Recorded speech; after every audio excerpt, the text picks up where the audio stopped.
Hey everybody, it's Robin and welcome to my channel. Today on the Robin's Nest I have this really fun Plants vs. Zombies cake to share with all of you, and as you guys can see it has all kinds of fun decorations and it even has a zombie coming into the top of the cake too. This one's going to be really fun, so let's get right into it.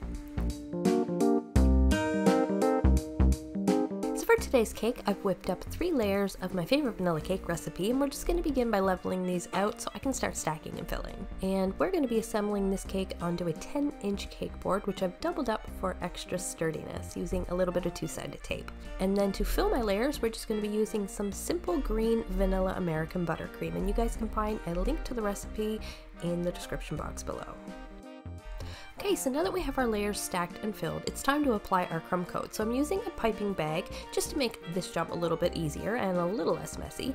And now I'm using a small offset spatula to just sort of spread it out and fill in all those little spaces before finally going over it with a bench scraper. And this is going to get this nice and smooth, but it doesn't have to look perfect because this is just our first coat. We will be adding another one later on. And now we're just going to get this off into the fridge to chill while we work on some decorations.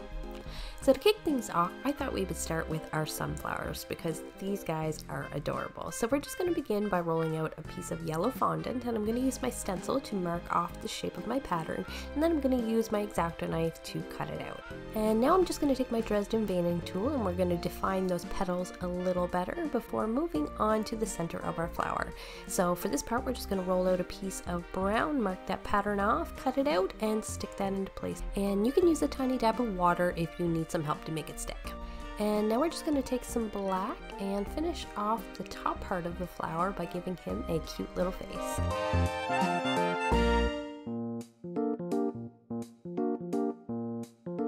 Alright, so now that the top part is finished, we're going to work on the leaves and the stems. So I'm going to use my little leaf pattern to imprint my fondant, then I'm just going to cut those freehand. Now for the stem, I'm going to use a small piece of flower wire to act as a bit of a support, so that way our sunflower can stand on its own with minimal drying time. And now we're just going to assemble our flower using a few dabs of water, and voila, isn't he sweet? Now we're going to set him off to the side to dry while we work on our zombie. So for this charming looking little fellow, we're just going to very simply shape his head into a bit of an oval shape. Then I'm going to use some Dresden tools to create the shape of his mouth, his nose, and his eyes. Then for the eyes, I'm going to use some off-white and then a little tiny bit of red for inside the mouth. And now once I get that all into place, I'm going to give him some funky looking little teeth, and that'll be it for his face.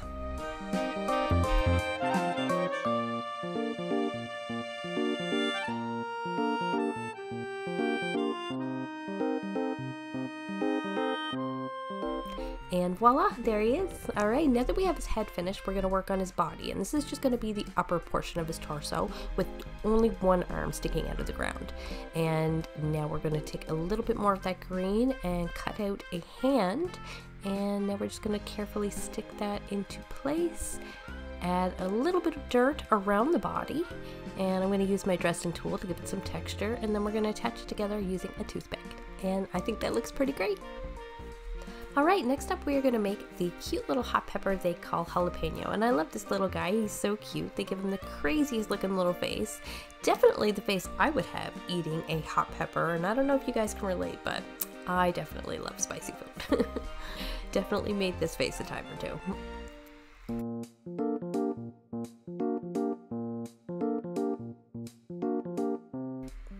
Alright, so next we are going to work on our cute little pea shooter, and this has a bit of a vase shaped type head with a little bit of an indent for the mouth, and we're going to fill that mouth in with a little piece of black fondant, and we're going to give him some little black eyes as well.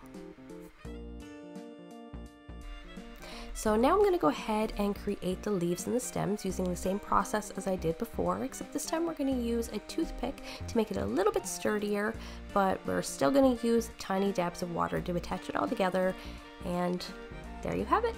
Isn't he cute? Adorable.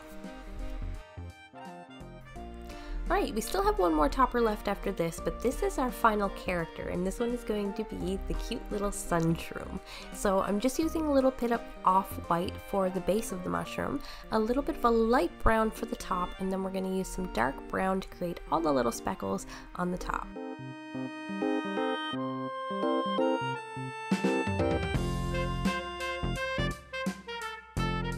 And now we're just using a tiny dab of water to stick it together, and voila, super simple and super cute. Alright, so for my final topper, we're going to be using a technique that I really like to use for most of my toppers like this. I cut out the initial design, and then I lay that on top of another piece of fondant with a toothpick sandwiched in between, and then I cut away the excess. Now I'm going to lay it onto another piece of fondant as a backing sort of, and now I have a nice thick topper that is going to be extra sturdy when it dries. Alright, now that we have all of our decorations completed, it is time to add our final coat of frosting. So I'm just going to use all the same steps that I used to apply my crumb coat, except I'm going to apply it a little bit thicker this time. And then once you have your cake all smoothed out and you're completely happy with how that looks and your edges are nice and sharp, we're going to pop that into the fridge to firm it up to make sure we don't mess it up before we add any decorations.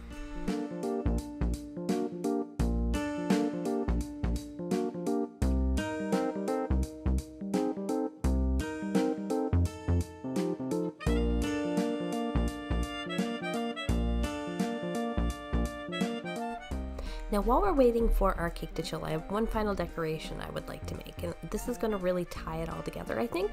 I want to make a fence to go all the way around the base of our cake. So as you can see, I'm using a very simple technique. I'm trying to cut everything as straight as I possibly can, but I'm freehanding it to keep it simple, and now we're just applying it all to the cake, and you don't need anything to help this stick. It should stick on its own fairly easily.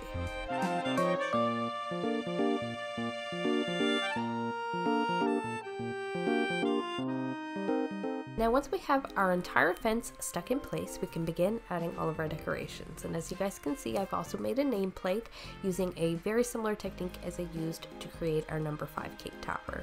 So I really hope you guys enjoyed this video. I had so much fun making this cake. All these decorations are so cute and they were so much fun to make, and I really think you guys are going to have a whole lot of fun if you decide to recreate this cake. Now, for those of you who have just started out in cake decorating and might need a little extra support or help along the way, feel free to drop any comments or questions you have down in that comment section down below, and I will do my best to help you in any way. And remember guys, caking is a journey. You're not going to know how to do everything right away. I mean, even after all these years, I'm still learning new things every day. So keep practicing and enjoy the ride, and you're going to be making epic cakes like this in no time. So thanks for watching guys. I really hope you enjoyed the tutorial and found it somewhat handy. And if you did, don't forget to leave us a like and a comment, and don't forget to hit that subscribe button too for lots more sweet eye candy. Hope to see you guys next time. Keep it sweet.